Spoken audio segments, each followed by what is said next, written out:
চিকিৎসা পাবেন ইনশাআল্লাহ।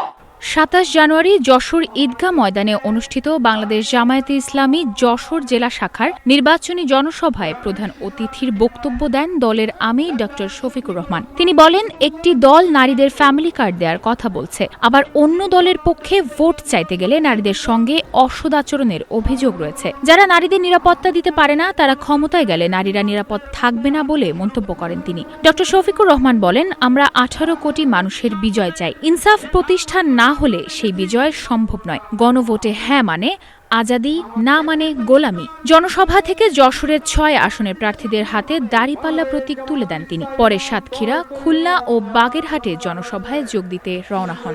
একদিকে আমাদের একটি বন্ধু সংগঠন, তারা বলছেন জনগণকে ফ্যামিলি কার্ড দিবেন এবং সেইটা দিবেন মহিলাদের হাতে।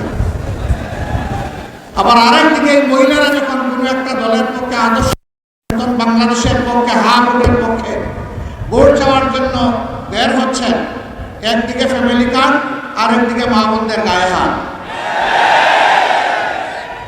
দুইটা তো একসাথে চলে না। এ দিয়ে কি বার্তা দেওয়া হচ্ছে জাতিকে? বার্তা দেওয়া হচ্ছে আগামীতে এমন কোনো দল যদি ক্ষমতায় আসে যারা এখনই গায়ে হাত দেয়, তাদের কাছে বাংলাদেশের একজন মা বোন নিরাপদ হবেন না। আমরা আমাদের দলের বিজয় চাই না, আমরা চাই 18 কোটি মানুষের। যেদিন সমাজে ন্যায় এবং ইনসাফ কায়েম হবে, সত্যিকার অর্থে সেদিনই 18 কোটি মানুষের বিজয় হবে, এর আগে হবে না।